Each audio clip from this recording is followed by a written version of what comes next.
Good evening. Welcome to the San Mateo County Society's Member Symposium, where our members have the opportunity to showcase their knowledge and their skills. My name is Brad Hart. I am the 2021 president of our great San Mateo County Dental Society. Before we get started, I want to review how we will be running this meeting. All participants will be placed on mute. Our presenter will provide a presentation on hormone balancing, the missing link to oral health. During the presentation, you may post a question in the Q&A box. For those participants on your desktop, the Q&A box is located in the bottom of your screen. For those on iPad like me or an iPhone, the Q&A box will be on the upper right. Please feel free to post your questions, and if time permits, we'll go over them at the end. Dr. Valente graduated with honors from UC Berkeley in genetics with an emphasis on research. In 1981, which is the year before I graduated, she graduated from UCSF School of Dentistry. Dr. Valente joined San Mateo County Dental Society in 1998 and began to participate as a volunteer to enhance dental care in our communities. She participated in screenings for children, initiated oral cancer screenings for seniors in Pacifica and Half Moon Bay. She also became a board member at Sonrisas and volunteers her time extensively. Please big welcome to Dr. Valente. Hi there, thanks so much for that great introduction. Hello, everyone. My name is Dr. Suzanne Valente, and I appreciate the opportunity to speak with you this evening about hormones and how they affect oral health.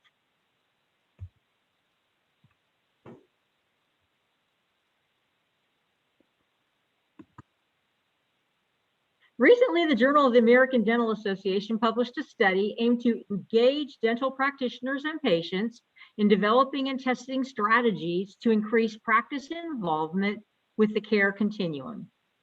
I believe the strategy that best accomplishes that goal is to follow the hormone. So this evening, I'm going to speak with you about hormones and their functions, as well as hormone replacement therapy and why it is beneficial. I will demonstrate how hormones affect oral health and why our skill set as dentists allows us to identify signs and symptoms of hormone deficiency. This recognition will allow us to refer patients for testing and potential hormone replacement therapy, which can have life-altering effects. Why should dentists care about hormones? It's important to recognize that hormones are involved in the regulation of essential functions in our body. Hormones are relevant to us as dentists because bone health is central to patient care. And in that respect, the sex hormones estrogen and testosterone are of prime importance. Sex hormones diminish as we age, and we need to understand how our patients are affected by this, and we need to contemplate how to help them maintain oral health as they age. Oral health is necessarily linked to overall health, and the ADA is currently encouraging us to utilize something called health risk assessments to assist our patients to achieve overall health. My perspective is that hormones provide an important link between oral health and overall health. Generally, dentists do not see themselves as monitors of their patients' hormones. However, if we do understand the science around the action of hormones, alert dentists are actually in a great position to provide our patients better health outcomes. Your patients will appreciate the positive outcomes that your expertise will provide. And not only do healthy patients make us happy, they also send their friends and family to us for care. Currently, there is a movement to integrate dental care into the overall health care, and I believe it belongs there. In the January 2021 issue of the Journal of the American Dental Association, there are two articles related to this subject. The first article discusses the benefits of dentists screening their patients for diabetes, and the second article encourages dentists to perform health risk assessments for their patients. Ideally, we are told it is desirable for us to address tobacco use, alcohol use, obesity, diabetes, hypertension, and sexual activities as part of a health risk assessment. It is concluded that due to time constraints within appointments, we could offer our patients great benefit by at least addressing diabetes, hypertension, and hypercholesterolemia. I hate that one. Okay, but tonight I will present studies which confirm sex hormones are an integral factor in all of the aforementioned systemic conditions we desire to monitor in health risk assessments. Sex hormones, estrogen and testosterone, are already of prime importance to us as dentists because of their profound effect upon bone health. For that reason, with a few modifications to our normal patient evaluation, it's possible we have the ability to identify the imminent development or actual presence of the conditions reviewed as a part of the health risk assessment. Why is this not moving? I can't get the thing down. Yeah, okay, sorry about that. So first thing I'm going to bring up is a case study. And it's involving an individual who could easily be a patient in your practice. I'll give you his presenting details. You see them up here right now, and propose some recommendations you might have given this patient prior.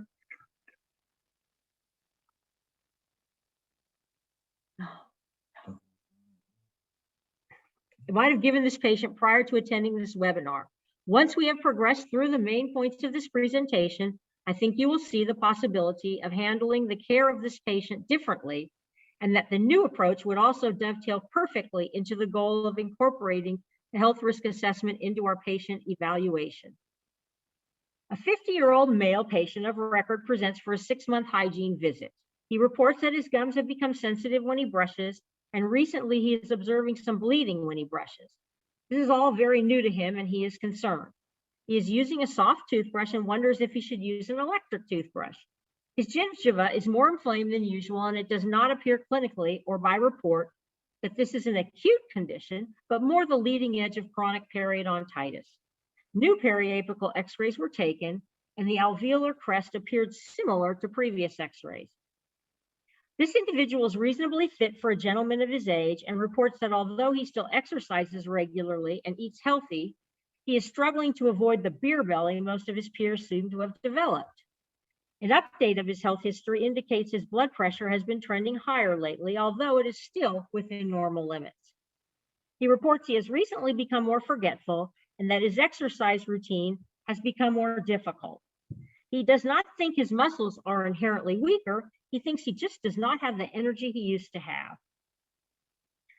The common reaction to this circumstance might be to acknowledge that getting older is tough. You might encourage him by telling him he's not alone and that he may have to work a little harder to stave off the changes increasing age brings. We might recommend an electric toothbrush or consider perhaps a different toothpaste or the addition of an oral rinse with antibacterial properties. With no caries evident, we might schedule him for a 4-month recall rather than a 6-month recall as before. With respect to his fatigue and memory lapses, we might have evaluated him for the possibility of obstructive sleep apnea. In this case, we don't think he suffers from it, as he does not report snoring or snoring or disturbed sleep. We will come back to this patient later. I learned firsthand about the far-reaching effects of sex hormones as the guardian of my rescue dog, Billy. This may seem at first to be a ridiculous statement to make, but I assure you there is much to be learned from your family dog. If you examine current research, you will find the dog has already become a key model system in which to evaluate surgical techniques and novel medications because of the remarkable similarity between human and canine conditions, treatments, and response to therapy. What is informative to our care of humans is that the spay ovariohysterectomy of female rescue dogs largely mimics the onset of menopause in female humans. Neuter or castration brings about a more abrupt loss of testosterone to male dogs than the gradual loss increasing age brings to human males. We don't question the vet's recommendation to spay or neuter our dogs, and we are led to believe the loss of hormones as we age is a natural process, presumably without great harm to us as we age. So what happened to open my mind? Well, my dog Billy was the most frightened, sweet little guy you could ever imagine. He was plagued by separation anxiety and was generally fearful of everything loud, humans and canines, and any situations that were new to him. In short, he was destined for euthanasia as unadoptable. My husband decided he was perfect for us. Billy had developmental orthopedic deformities, described as injuries to us by the vets, which required numerous surgeries. Subsequently, he lost much of his fur and developed numerous metabolic issues that culminated with Billy being diagnosed with type 2 diabetes. We monitored his diet and exercise and tested Billy's glucose every 2 hours. We tried many different types of injectable insulin, blended long and short-acting insulins, yet his blood glucose remained in the 400s. Eventually, Billy was tested for Cushing syndrome, a condition characterized by an overproduction of cortisol, and the vet concluded he did not have Cushing syndrome. However, my moment of clarity came when I looked at the details of the Cushing test results and was shocked to see that Billy had no testosterone and 5 times the normal amount of estradiol for a male dog. The light went on. Were all of his behavioral, orthopedic, and metabolic problems actually related to his being neutered as a 3-month-old pup? When I knew what to look for, the research confirming the damage spay-neuter creates due to the subsequent lack of hormones and/or hormone imbalance was shocking. There is an abundance of solid research, and it keeps growing, showing that early spay-neuter leads to behavior changes mediated by hormones, creates developmental skeletal deformities, as well as altered immune function, predisposing dogs to multiple deadly cancers and frequent infections. The study of testosterone, or lack of, in rescue dogs has shown testosterone to be more than a hormone related to sexual function. In actuality, it is a metabolic hormone whose deficiency can lead to metabolic syndrome, type 2 diabetes, and obesity. As an aside, I put this information and much more into a website, https://healthyandhappydog.com. Vets refused to acknowledge the damage of spay-neuter, and it was a battle with the vets to get Billy's hormones balanced. In fact, I did all the research. None of the vets provided any guidance in that regard. When we did ultimately begin to address Billy's hormone imbalance, his diabetes began to respond to insulin injections. As an aside, I would also point out that his behavior changed dramatically as well. Aware of the epidemic of type 2 diabetes in humans of all ages, I decided to look for research which explored the potential association between sex hormone levels and type 2 diabetes in humans. One of the first references I found was out of the University of Buffalo in 2015. The Science Daily write-up of the study featured the author's tagline, quote, "Testosterone replacement makes type 2 diabetic men more sensitive to insulin," unquote. The summary was, men with type 2 diabetes who have low testosterone levels can benefit significantly from testosterone treatment. That is the conclusion of researchers who conducted the first randomized, double-blind, placebo-controlled study of testosterone treatment in type 2 diabetic men that comprehensively investigated the role of insulin resistance and inflammation before and after treatment with testosterone. My experience with my dog Billy was certainly consistent with their conclusions. Being Italian, my next thought went to my godfather, who had died recently from diabetes and its complications. He and my godmother were ranchers in the Central Valley, and I knew he had suffered terribly from diabetes and its manifestations. His family traveled to UCLA Medical Center with him regularly to ensure he had the best care.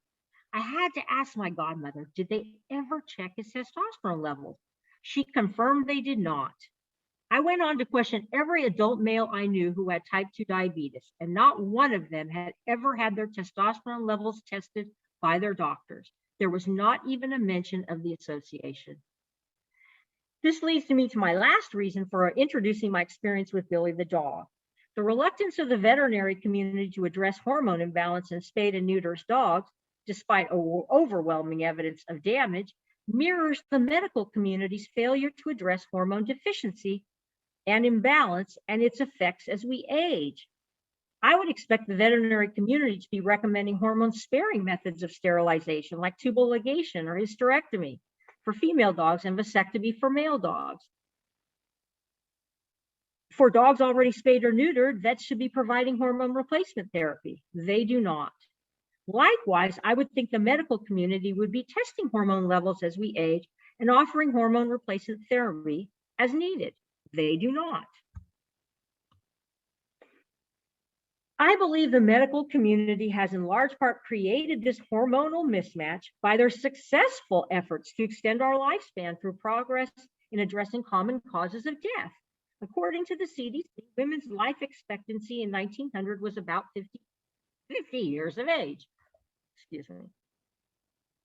In that circumstance, we died about the same time as the reproductive arm of our endocrine system was genetically programmed to shut down. Today, due to screening for colon, prostate, and breast cancer, as well as cardiovascular procedures such as valve replacement, angioplasty, bypass surgery, and the placement of stents, we have extended lifespan for much of our population. Currently, our life expectancy is approximately 80 years of age. If we do not replace hormones and lend our endocrine metabolic system a boost, how are we supposed to live healthy and well for those last 30 years? Hormone therapy to treat menopausal estrogen deficiency and its symptoms has been implemented for over 60 years. Initially, long-term treatment was also believed to prevent the atherosclerosis, osteoporosis, and increase in mortality seen following the menopausal transition. The available evidence supported the routine use of hormone therapy to increase longevity in postmenopausal women. However, the publication of a study in 2002 with a ridiculously long title, Risks and Benefits of Estrogen plus Progestin in Healthy Postmenopausal Women, Principal Results from the Women's Health Initiative Randomized Controlled Trial, that's the title, seemed to contradict these assumptions.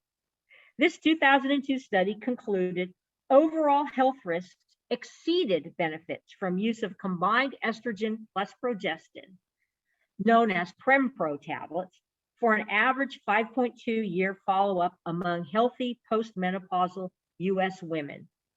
All-cause mortality was not affected during the trial. The study went on to state, quote, the risk-benefit profile found in this trial is not consistent with the requirements for a viable intervention for primary prevention of chronic diseases, and the results indicate that this regimen should not be initiated or continued for primary prevention of coronary heart disease. These findings discourage the use of hormone replacement therapy among primary care practitioners and many other physicians. Fortunately, doctors who specialize in physiologic hormone balancing have continued to accumulate data, and we now have additional reliable long-term studies to base hormone replacement therapy decisions upon. It was discovered the method of estrogen delivery is vital in assessing its benefits and uses. For example, the use of estrogen transdermally, in stark contrast to orally, as in Prempro, has been linked to a lower risk of deep vein thrombosis, cholecystitis, osteoporosis, and stroke. It was also confirmed the long-term use of estrogen therapy was safe and beneficial in patients with an increased risk of osteoporotic fractures. Over time, it was determined that replacing the progestin in Prempro with bioidentical progesterone in hormone replacement therapy provided desirable synergy with estrogen in bone health and also neuroprotective effects. Additionally, quote, a series of studies concluded that transdermal estrogen in combination with oral micronized progesterone does not produce the enhanced risk of breast cancer seen with oral estrogen and oral progestin, which was Prempro. That's an important subject to note because there are still primary care providers who are prescribing hormone replacement therapy by prescribing Prempro. So you need to know that if that's what's happening, it's not a good idea. They need to move to a more current level of knowledge in terms of the subject. Subsequent analysis in 2013 of the ongoing Women's Health Initiative study concludes, quote, estrogen therapy in younger postmenopausal women is associated with a decisive reduction in all-cause mortality, but estrogen use in this population is low and continuing to fall. Our data indicate an associated annual mortality toll in the thousands of women aged 50 to 59 years. Informed discussion between these women and their healthcare providers about the effects of estrogen therapy is a matter of considerable urgency. These findings place a strong emphasis upon the benefits of hormones with respect to cardiovascular health, the prevention of cancer, and other immune-mediated diseases, as well as osteoporosis. The hormonal mediating preservation of functional neurons in the brain cannot be minimized, as they benefit cognitive function, balance, and help to prevent Alzheimer's disease.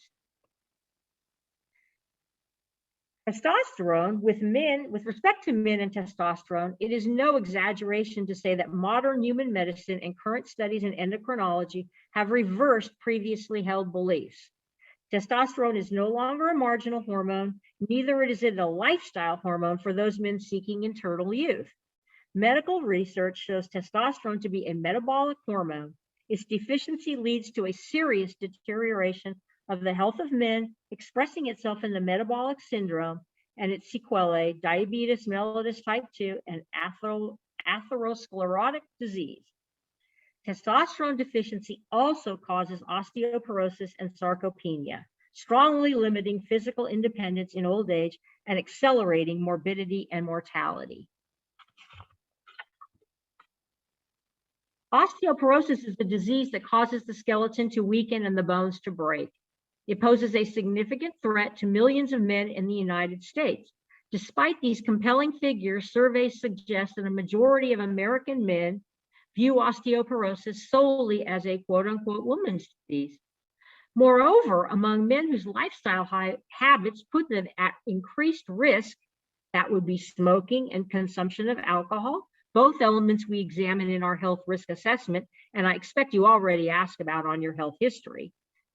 Few recognize that the disease as a significant threat to their mobility and independence. Osteoporosis is called a silent disease because it progresses without symptoms until a fracture occurs. It develops less often in men than in women because men have larger skeletons, their bone loss starts later and progresses more slowly, and they have no period of rapid hormonal change and bone loss. But by age 65 or 70, however, men and women lose bone mass at the same rate, and the absorption of calcium, an essential nutrient for bone health throughout life, decreases in both sexes. Excessive bone density loss causes bone to become fragile and more likely to fracture. In the past few years, the problem of osteoporosis in men has been recognized as an important public health issue, particularly in light of the estimates that the number of men above the age of 70 will continue to increase as life expectancy continues to rise.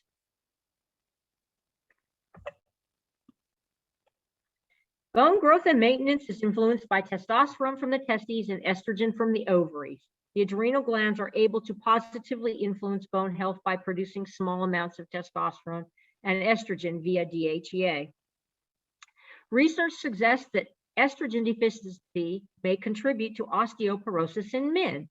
For example, estrogen levels are low in men with low testosterone and may play a part in bone loss. Osteoporosis has been found in some men who have rare disorders involving estrogen. Therefore, the role of estrogen in men is under active investigation.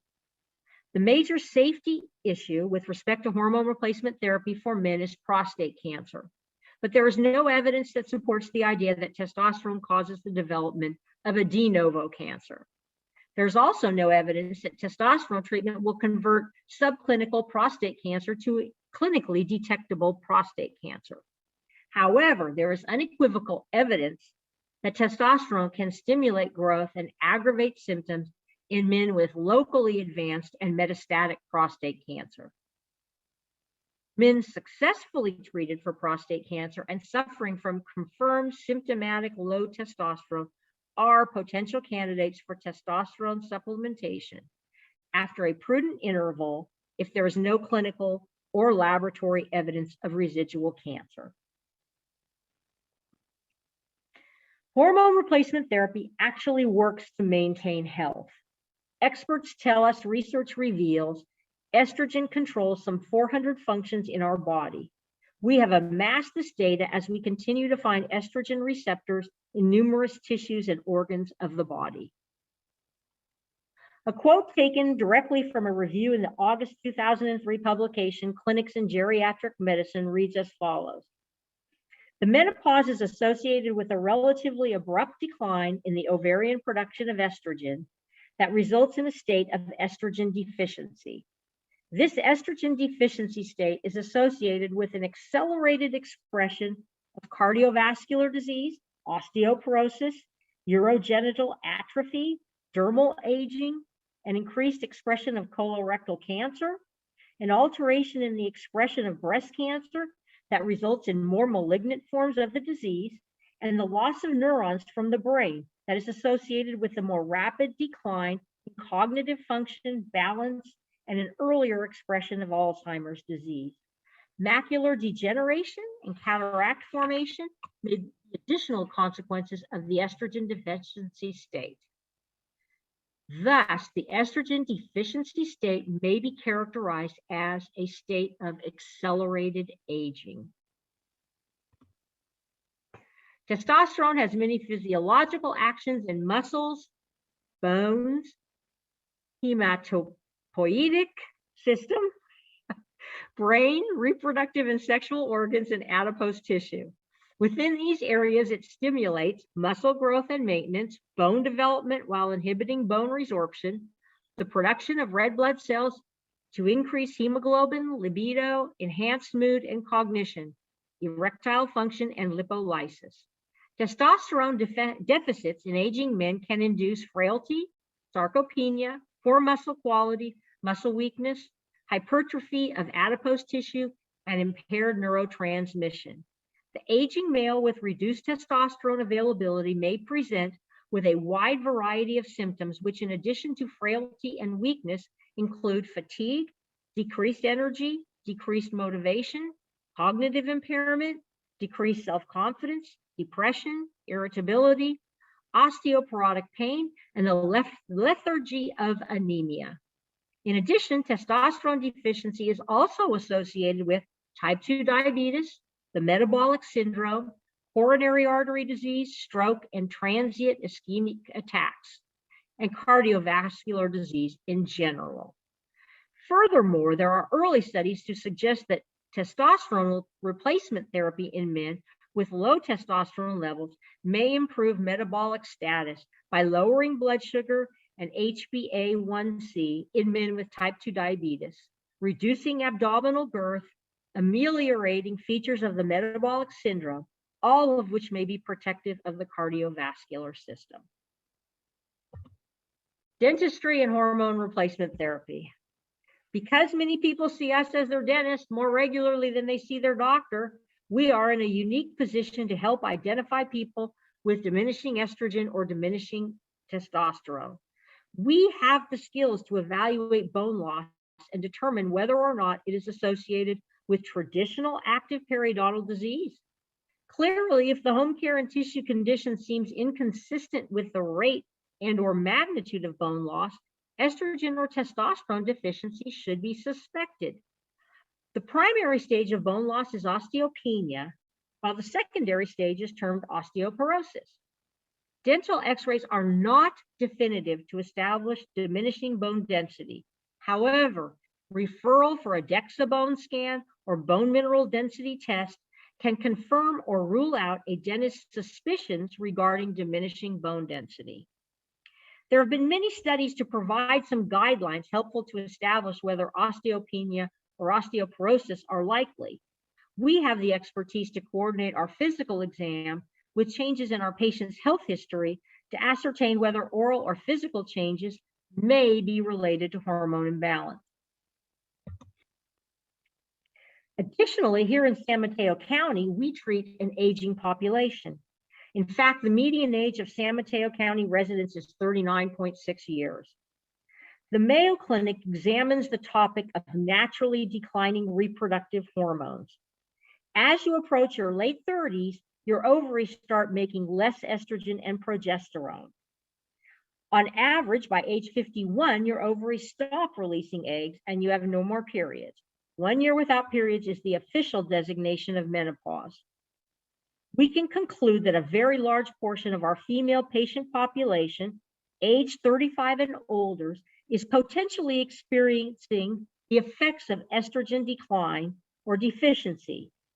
This is termed perimenopause when it occurs before actual menopause. Decline of testosterone in men is highly variable, but can begin as early as the mid-30s as well.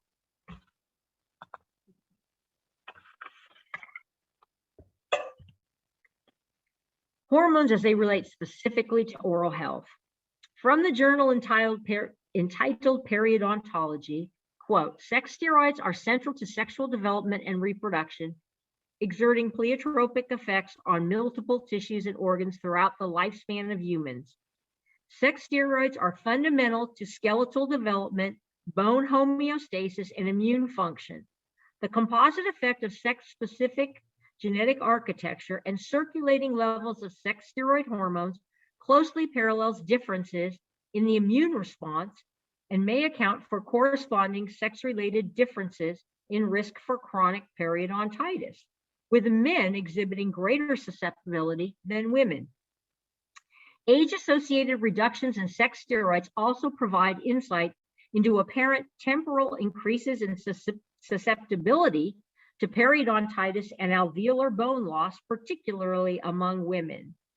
Chronic infection and inflammatory conditions, such as periodontal disease, provide a unique platform for exploring the interface of sex steroids, immunity, and bone metabolism. Oral discomfort like dry mouth, altered taste, and burning sensation are common and chief complaints among menopausal women visiting dental offices.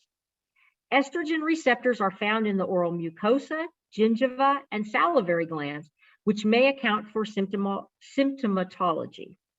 Burning mouth syndrome is usually described by the patients as a burning sensation in the oral cavity in the absence of clinically apparent changes in the oral mucosa. Burning mouth syndrome is reported most commonly by perimenopausal women, with onset of symptoms typically occurring between 3 years before menopause and 12 years after menopause, and it rarely manifests before the age of 30 years. Burning mouth syndrome is observed in men as well, but women are 5 times as likely to experience it. It has been found that patients with symptoms of burning and estrogen receptors in the affected oral tissue respond to hormone replacement, while this does not occur in patients without those receptors. TMD can be considered more common and severe in menopausal than non-menopausal women.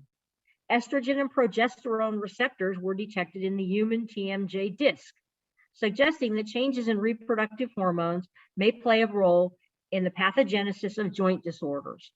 Therefore, hormonal changes in women during menopause may alter their susceptibility to joint disease. The incidence of periodontal disease increases in both men and women as they age. Much like the authors of the aforementioned Periodontology Journal article, researchers at the Cleveland Clinic believe the problem in women is due in large part to estrogen deficiency surrounding menopause, with resulting bone loss and inflammatory processes. Although tooth loss is a well-documented consequence of periodontitis, the relationship between periodontitis and skeletal bone density is less clear. It is possible that the loss of alveolar bone mineral density leaves bone more susceptible to periodontal bacteria, increasing the risk for periodontitis and tooth loss. Research supported by the National Institute of Arthritis and Musculoskeletal and Skin Diseases suggests that dental X-rays may have benefits as a screening tool for osteoporosis. Here's some periapical X-rays. And the first X-ray, number A, which I hope you can see the A, presents dense trabeculation with small intertrabecular spaces. Okay. B, in contrast, is mixed dense and sparse trabeculation with small intertrabecular spaces cervically and larger spaces more apically. Third X-ray on the bottom shows sparse trabeculation with large intertrabecular spaces and almost invisible trabeculae. It is the opinion of many researchers that an alert dentist is better able to refer a male or female patient for evaluation of osteopenia/osteoporosis than most other healthcare professionals. For this reason, many studies have attempted to set out a protocol for the identification of osteopenia or osteoporosis in the dental patient. What follows are a few studies illustrative of the overall research. Some utilize Panorex X-rays, others utilize bite wings and periapical X-rays. Choosing the right protocol for your practice and patient can help you to evaluate the trabecular structure and/or cortical aspect of the mandible on dental X-rays and determine whether bone density may have diminished. If appropriate, you can refer a patient for bone density tests and hormone evaluation. Study number 1. Researchers sought to measure the bone mineral density of various regions in the maxilla before implant treatment and to investigate correlations between these values and the bone mineral density of the spine and hip. The bone mineral density of the anterior region of the maxilla was correlated significantly with the bone mineral density of the lumbar spine. These findings are consistent with my personal observations. Often one of the first signs of loss of alveolar bone and/or bone density is a splaying of the maxillary anterior teeth. It is also important to note that bone mineral density tests are generally run on the femur, pelvis, and spine. If a sex hormone deficient patient is taking all appropriate bone building vitamins and calcium, as well as routinely engaging in weight-bearing exercise, it is possible their hip and femur bone mineral density will be within normal limits. However, their spinal vertebrae will likely be osteopenic or osteoporotic, and oral bone will likely mirror the bone density of their spinal vertebrae. Bone mineral density in the spine and oral cavity both improve after hormone replacement therapy. Study number 2. A 10-year investigation evaluated mandibular trabecular pattern as an indicator of osteopenia and bone mineral density changes. A baseline exam was performed and another 10 years later. With the exception of one subject, all individuals with sparse trabeculation at the follow-up exam were found to be osteopenic. Mandibular variables identify individuals with low bone mineral density, but they are not discriminating enough for osteoporosis diagnostics. Study number 3, a study of vertebral bone mineral density was of interest because the findings regarding the trabecular vertebral bone showed great consistency with the trabecular patterns in oral bone, which is in agreement with the first study. Study number 3, the correlation of the decline of vertebral bone mineral density and the decline in estrogen and testosterone levels as we age is remarkably consistent. In women 50 years of age and older, the vertebral bone mineral density was considerably lower than that of women under 50 years of age. In men, trabecular vertebral bone mineral density declined at an almost constant rate with aging. With respect to the dentist detecting osteoporosis in oral bone, it is significant to the overall welfare of the patient because fractures caused by osteoporosis most often occur in the vertebrae. The second finding of study number 3 correlates well with the one that's coming up next, study number 4, regarding cortical bone in the mandible. In vertebral bone, cortical thickness slightly decreases with aging. Although most studies emphasize the important role of trabecular bone in age-related vertebral fragility, both old and new studies point to an important role for the cortical shell, particularly when trabecular bone volume is low in elderly subjects. So this diagram is a little bit hard to read. If you can see it, there's an item labeled B, and it's the second one from the front of the mandible. That, hopefully you can see that. And basically it's just a way to assess the cortical width of the mandible. So utilizing panoramic X-rays in study number 4, they examined the mandibular cortical width, which is B, panoramic mandibular index, and several other indices as overall useful tools that potentially could be used by dentists to screen for low bone mineral density. As it turns out, the significant findings were as follows.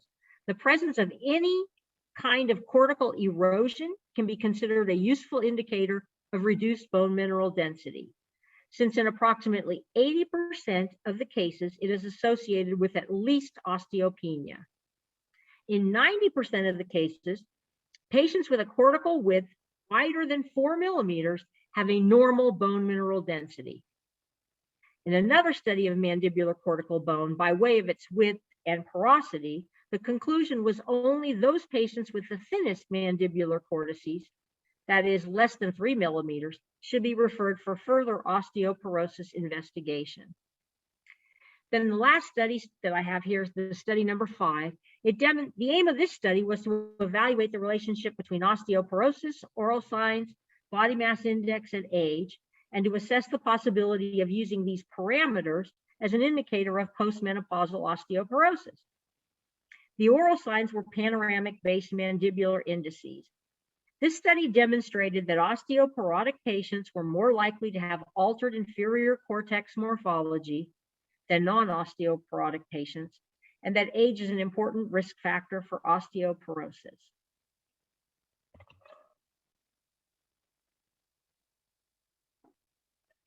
I'd like to talk a bit more about the clinical exam because I don't think it should be necessarily restricted to what you see when a patient opens his or her mouth. As a dentist, you should have an attention to detail. Often in Hollywood, dentists are portrayed as annoying anal retentive nitpickers. Own it. Don't miss an opportunity to observe your patients as they move about the office. And the same goes for your staff. Does the patient appear to be hunched over, shorter than before, even if standing up straight, or shuffling? Sometimes these are the first signs of spinal osteopenia or osteoporosis. I have a personal story that I get a little choked up over that can illustrate our ability to intercede in important ways. There was a male patient who had been with my practice for maybe 5 years. He is a big Giants baseball fan and never paid his bill all at once. He would come by the office maybe once a month to pay a part of his previous bill. And about the time he paid off his bill, it'd be time for his next hygiene appointment. At any rate, he came in on a warm summer afternoon to pay towards his bill, and I was working on another patient. We had the Giants baseball game on the radio instead of music. He stuck his head into the operatory to say hi and comment about the Giants' performance that was underway. I looked over at him and he just didn't look right. His skin tone was yellowish, and although he was Hispanic, he seemed very pale to me. I excused myself and went to have a word with him outside of the operatory. I noticed his movements were also sluggish, and I asked him how he was feeling. He said he didn't feel great. Maybe he had a bug. I asked him if he had a primary care provider, and he said he did. I urged him to call his primary care provider and go in immediately. He promised he would. He left, and I went back to my patient, finished out my day. Quite by chance, his daughter came in the next morning for a hygiene appointment. I asked her if her dad went to the doctor yesterday. She said that he did not have a primary care provider, and he had not mentioned to her anything about a doctor's visit. She left the office telling me she was going over to the house immediately to check on him. As it turned out, he was on the toilet when she got there and was bleeding profusely from his GI tract. She rushed him to the hospital, and they discovered a massive bleeding ulcer. The ER doctors told her if she'd gotten there a few hours later, he may not have survived. Now, admittedly, it was plain luck that she came in the day after I saw her dad, but she never saw it that way. She always said I saved her dad's life. So I do want you to remember that if you suspect a patient has a hormone deficiency or even another serious problem, trust your judgment, because if followed up properly, you can help them to avoid life-altering medical problems.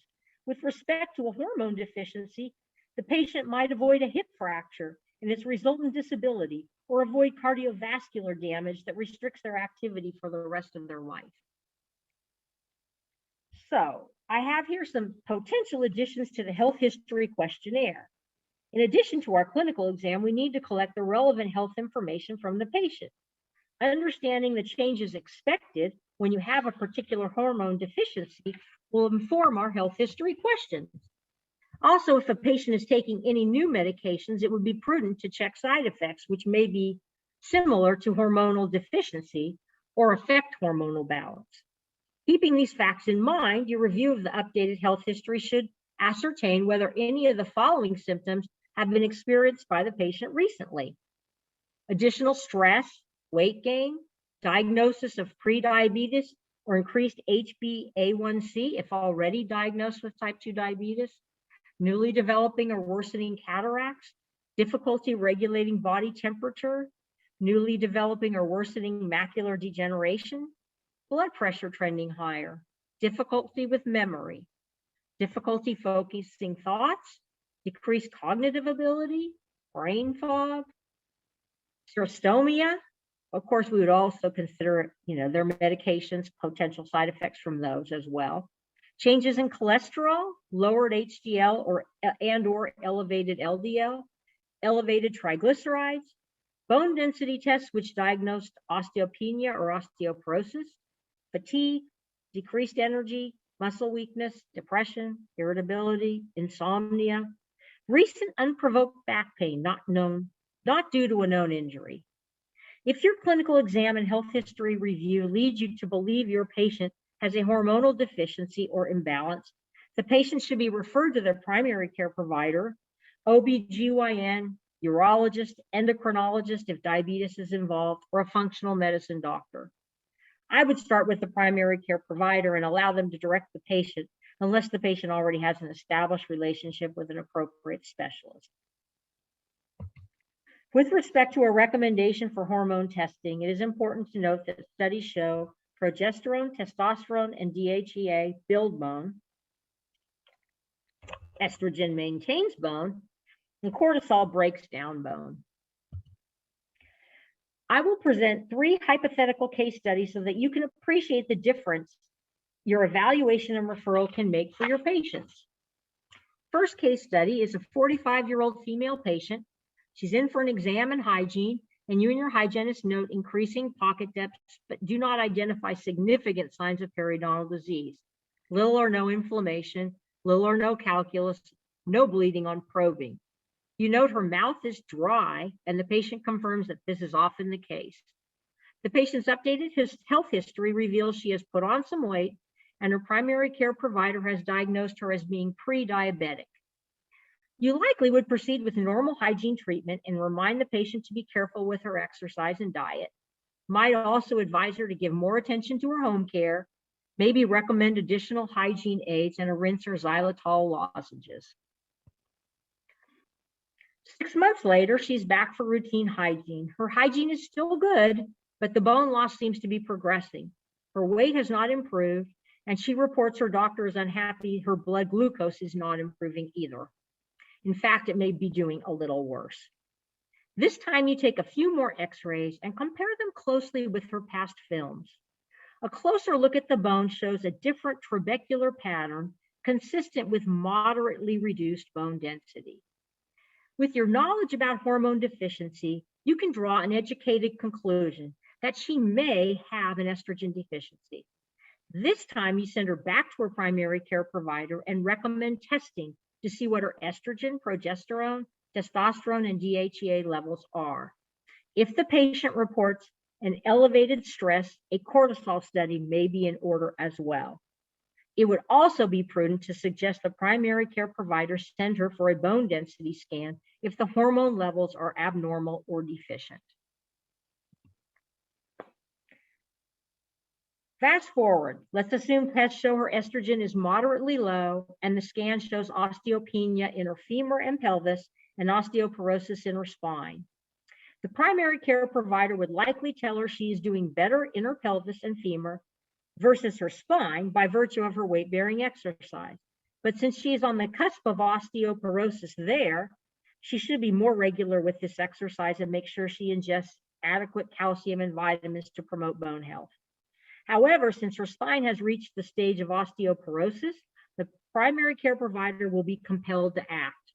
Generally, the primary care provider will recommend a bisphosphonate or a similar type medication. Here is where the decision tree bifurcates. Despite the physician's preference to administer bisphosphonates, they are likely not the best choice for the patient.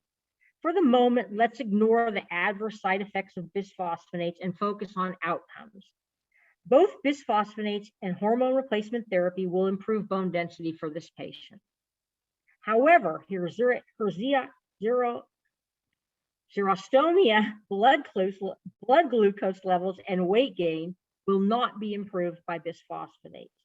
And in fact, over time, these conditions will worsen as part of quote unquote accelerated aging.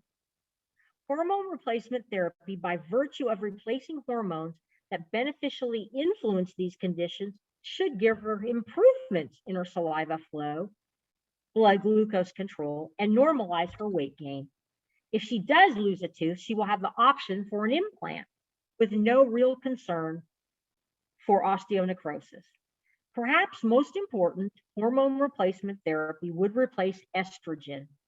We know estrogen is important in 400 body functions. While bisphosphonates will be helpful in replacing estrogen's positive effects on bone, it is not able to replicate the positive effect estrogen has upon the 399 other functions documented to depend on estrogen in the body.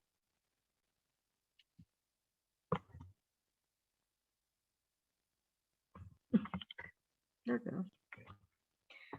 So here's a little chart of bisphosphonates as well as their prescribed uses. You can see there is an oral version and injectable version of many bisphosphonates, and the side effects are related to the choice of administration. Bisphosphonates have been linked to the development of osteonecrosis of the jaw, which creates serious concerns for us as dentists. The risk of osteonecrosis of the jaw has been greatest in patients receiving large doses of intravenous bisphosphonates, a therapy used to treat cancer. The occurrence of osteonecrosis of the jaw is rare in individuals taking oral forms of the medication for osteoporosis treatment, but if it occurs, can have seriously bad outcomes. Some of the additional uncommon but serious side effects of bisphosphonates are atrial fibrillation, atypical fractures, and musculoskeletal pain. Esophageal cancer and other GI symptoms are relevant to patients receiving oral therapy. These side effects are the reason some prescribers recommend quote unquote drug holidays, breaks in bisphosphonate therapy, and it is a treatment that is never indefinite.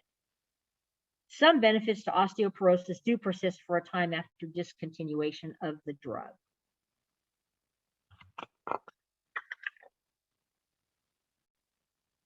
Due to the limitations and side effects of bisphosphonates, other drugs are being developed to address osteoporosis. Raloxifene is used by women to prevent and treat osteoporosis after menopause. Raloxifene may also lower the chance of getting a certain type of invasive breast cancer.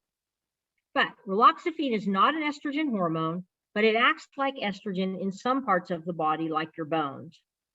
In other parts of the body, like the uterus and the breasts, raloxifene acts like an estrogen blocker. It does not relieve menopausal symptoms such as hot flashes.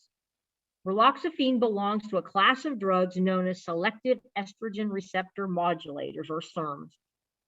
This medication should not be used before menopause. It should not be used to prevent heart disease. The decision to take this medication always depends upon the balance between the benefits and risk of side effects, which can include uterine cancer, stroke, and blood clots in the veins and lungs. In contrast, hormone replacement therapy, if prescribed properly, can provide vastly improved quality of life with minimal side effects. Hormone replacement therapy can prevent accelerated aging, while the bisphosphonates or SERMs cannot. Estrogen, as part of hormone replacement therapy is shown to help build or maintain bone structure, and it participates in many other bodily functions to enhance quality of life. Unlike bisphosphonates or SERMs, hormone replacement therapy can be provided to relieve menopausal symptoms when they first occur, even if menopause as defined has not yet occurred. Perhaps the most overlooked, yet to the patient often most important, is the influence of estrogen on the female brain. Estrogen inhibits the loss of neurons from the brain to provide enhanced cognitive function, optimal fine motor skills, balance, and protection from Alzheimer's. Estrogen regulates sleep, energy levels, food intake, emotions, affect, and mood. Hormone replacement therapy also preserves our ability to provide restorative treatment, including implants, with no additional concerns. Research shows that hormone replacement therapy can help some postmenopausal women with selected comorbid conditions, such as type 2 diabetes, certain cardiovascular pathologies, and colorectal cancer. The decision as to who should use any form of hormone replacement therapy needs to be based on the individual woman's needs, quality of life, and personal risks. Case study number 2. If you are following the concepts presented in this webinar, you would certainly strongly consider referral for hormonal evaluation and bone scan for the 60-year-old male patient who presents with abdominal obesity, type 2 diabetes, moderate periodontitis, hypercholesteremia, hypertension, and reports difficulty sleeping and fatigue. As one local hormonal expert explained to us in a seminar, her perspective is that if a patient is taking a blood pressure medication, which he is, a cholesterol-reducing drug, metformin for their type 2 diabetes, and a medication to promote sleep, how much better would it be for the patient if she could eliminate all these medications and just supplement him with testosterone, presuming the testosterone level is low? This doctor tells us she has done this successfully with many male patients. She is correct for the most part. Testosterone plays a significant role in obesity, glucose homeostasis, and lipid metabolism, essentially primary factors that predispose a patient to develop the metabolic syndrome. The metabolic syndrome is a clustering of risk factors predisposing to diabetes mellitus type 2, atherosclerosis, and cardiovascular morbidity and mortality. The main components of the syndrome are visceral obesity, insulin resistance, glucose intolerance, raised blood pressure, and dyslipidemia, elevated triglycerides, low levels of high-density lipoprotein cholesterol, and a pro-inflammatory and thrombogenic state. Cross-sectional epidemiological studies have reported a direct correlation between plasma testosterone and insulin sensitivity, and low testosterone levels are associated with increased risk of type 2 diabetes mellitus, dramatically illustrated by androgen deprivation in men with prostate carcinoma. Lower total testosterone and sex hormone binding globulins predict a higher incidence of the metabolic syndrome. Administration of testosterone to low testosterone men reverses part of this unfavorable risk profile for the development of diabetes and atherosclerosis. It is, however, not uncommon for the patient who exhibits all of the above symptoms to additionally suffer from obstructive sleep apnea. A number of negative health benefits have been attributed to untreated OSA. I'm going to say OSA instead of obstructive sleep apnea, including increased rates of mortality, cardiovascular disease, and neurocognitive difficulties.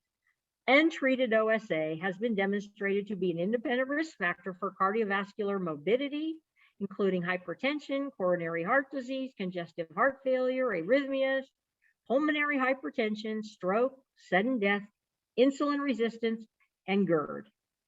So it appears these two conditions, testosterone deficiency and OSA, have similar symptom patterns. However, the relationship between OSA and testosterone is unsettled.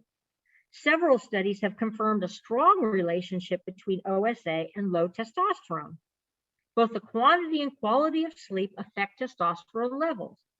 Patients with OSA have less REM sleep, reduced deep sleep time, increased nighttime awakenings, sleep fragmentation, and reduced sleep efficiency, which leads to a low testosterone level. Additionally, obesity is common among patients with low testosterone, as well as OSA. Although low testosterone may promote obesity, likewise, obesity leads to lower testosterone levels. So clearly, OSA, obesity, and testosterone levels are related, but the recommendations as to how to address these three factors in the best interest of the patient is controversial. One review of the literature from a general health standpoint concludes testosterone replacement therapy should probably be avoided in patients with severe untreated OSA. Another review presents a differing opinion. In men with obstructive sleep apnea, they found low testosterone was related to obesity rather than the OSA itself. They found when obesity contributes to OSA, testosterone levels and OSA improve with weight loss, but testosterone levels respond inconsistently with CPAP. Testosterone treatment improves obesity and therefore improves OSA. This review concludes testosterone treatment only transiently worsens the severity of OSA. Therefore, OSA need not be considered a contradiction to testosterone use. These two reviews of the literature appear to have contradictory conclusions, but maybe not. I believe dentists are generally better prepared to evaluate OSA than most physicians. Dentists may be better able to assess the different factors in each patient which contribute to OSA. Could it be the head and neck structure, or is it excess weight? If the patient's OSA seems unrelated to body weight, then you should treat OSA as usual. However, if obesity appears to be a contributing factor to OSA, it would be wise to test testosterone levels in these patients. If there is a testosterone deficiency and the OSA is not severe, testosterone replacement treatment could be a viable treatment option. If there is a testosterone deficiency and the OSA is severe, maybe we can provide a conservative approach to OSA treatment so as to bring it out of the severe untreated category. This could accompany testosterone replacement therapy to help reduce obesity. Reducing obesity should improve OSA as well as cardiovascular risk and the cascading effects of the metabolic syndrome. I'm hoping that if you look at this flow chart, you can see that if the patient has hormone testing, if he has normal testosterone, you evaluate him for OSA, it's business as usual, basically. If they have low testosterone, you have to try and evaluate their OSA to assess whether you think it's severe or not. And if it is severe, we have ways to do conservative treatment of OSA and then permit testosterone replacement therapy so that both problems are addressed concurrently.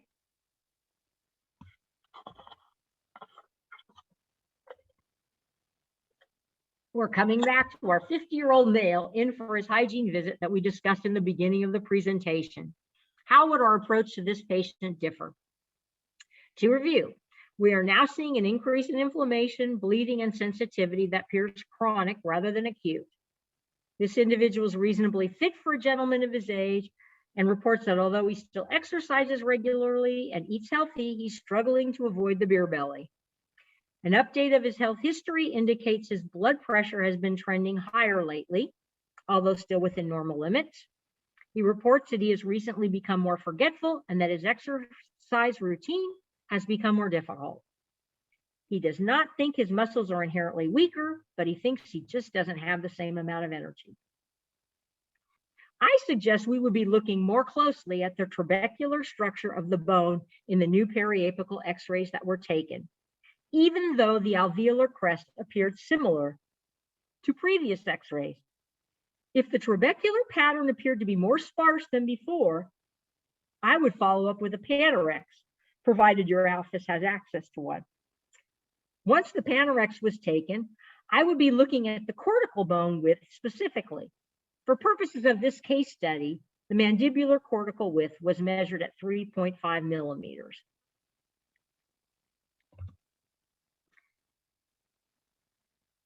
Previously, we might have recommended an electric toothbrush or consider perhaps a different toothpaste or the addition of an oral rinse with antibacterial properties.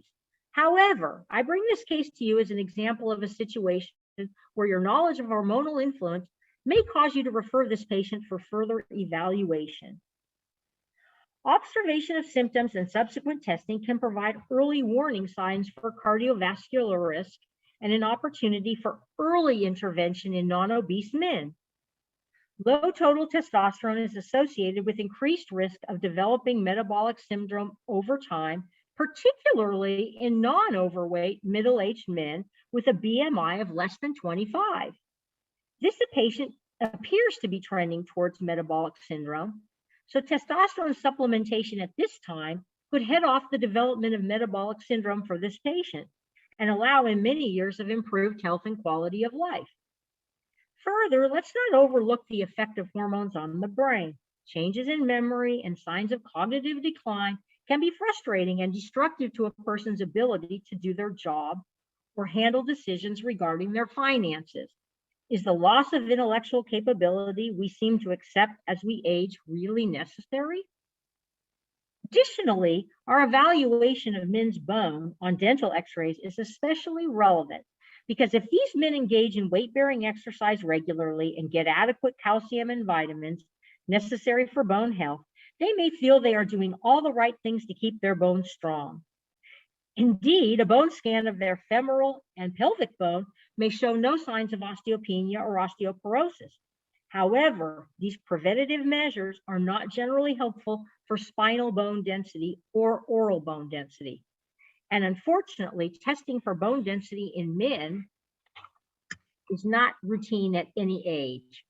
The first sign their testosterone is low may be reflected in a loss of oral bone density or a vertebral bone fracture.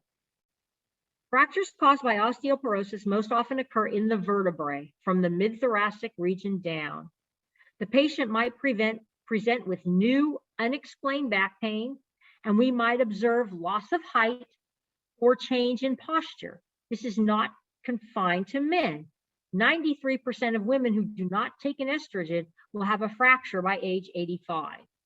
Osteoporosis-related vertebral fractures may occur spontaneously or during everyday activities, such as opening a window, an insignificant fall, or twisting while lifting. The vertebrae bear the weight of the upper body and withstand substantial physical pressure. Most of us associate hip fractures with aging and osteoporosis.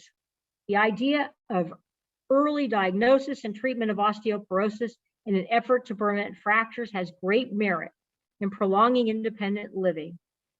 And for a patient such as the one we were looking at in our last study, what is the harm done by referring them for evaluation of bone density and hormones? Worst case, there's a copay. Best case, you've really changed their life's trajectory. It's entirely possible you've changed their life's trajectory. Because the early diagnosis and treatment of osteoporosis in an effort to prevent fractures does help prolong independent living. The burden of hip fracture is illustrated by the high incidence of post-fracture disability and the high mortality rate in both men and women. Nevertheless, few men receive anti-resorptive treatment. At hospital discharge, 4.5% of men had treatment of any kind for osteoporosis, compared with 27% of women. In a review of the literature, which differs slightly from the poster displayed, which reflects one study, the 12-month mortality was 32% in men and 17% in women in the first year after a hip fracture.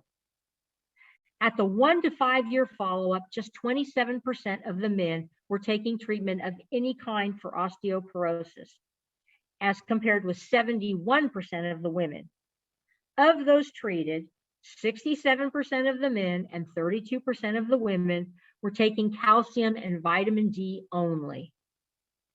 At the 1 to 5 year follow-up, 11% of men had a bone mineral density measurement compared with 27% of women.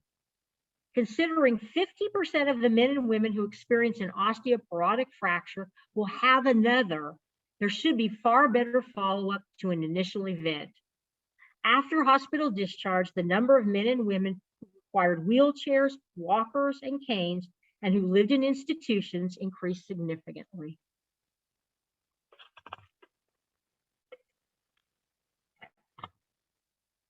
Our patients want their best quality of life.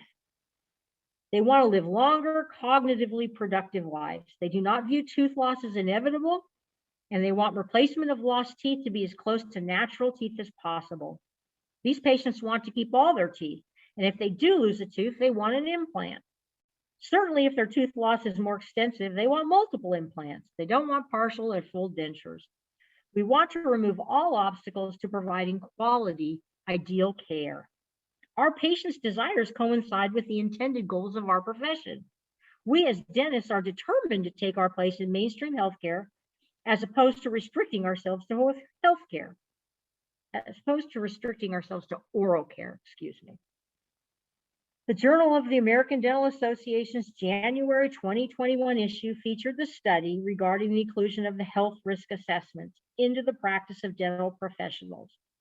This study was aimed to engage us with our patients in developing and testing strategies to increase practice involvement with the care continuum.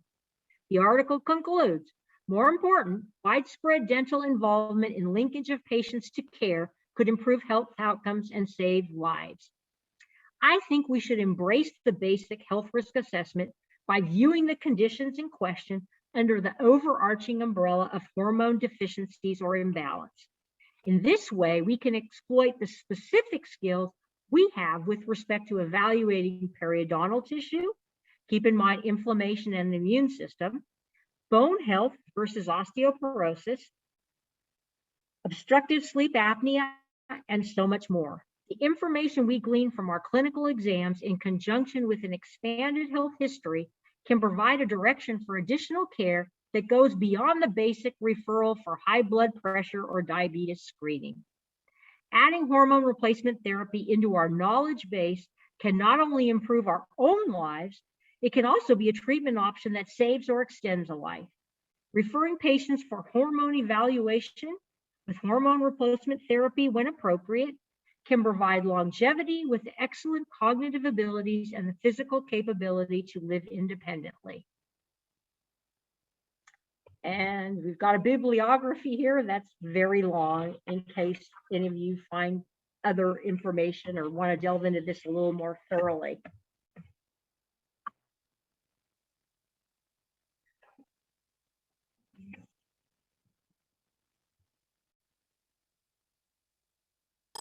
So here's the title page, has my information and my email address if you want to communicate with me directly, or I don't know if people have questions or not. Well, thank you so much, Dr. Valente. I checked just a second ago that I didn't see anybody in our chat. Any questions on the presentation? It just amazes me the talent levels and abilities of our dental society members. It's great our symposium can draw and get this talent out. Hopefully others maybe in the audience might want in the future to do their presentation.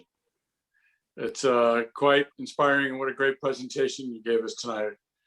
I want to thank everybody. I want to mention my mom. Not everything's been perfect. It's interesting. She's had a hormone therapy kind of continue after her hysterectomy.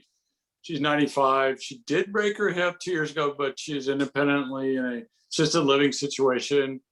She does have a little macular degeneration. Otherwise, cognitively, she's sharp as a tack and doing well in life other than just can't see her family. Oh, that's my side. So when I'm listening to this, I'm thinking of that because everybody wonders why they kept her on it for so long, but it seemed to have worked. I think they were right. I agree. All right. I want to thank everyone for joining us tonight. I hope you found this information helpful to you. Please enjoy the rest of your evening and hope you'll join us again for another one of our symposiums. Okay. Thank you. I don't know. It might have been a question. Oh, we go. Oh, like we do have one question. Oh, I'm sorry. I took. It just popped up. Are It there any says, are there specific specific- recommendations regarding the type of hormone replacement therapy? Biostat, for example. For example, for females, if you're going to have estrogen replacement, it needs to be transdermal, not oral. And progesterone specifically, that can be by oral. Testosterone for women is usually transdermal. It's a cream that they formulate at a compounded pharmacy. And DHEA is something you can get over the counter. Make sure you get the micronized version of it. And most people take maybe 25 milligrams of that.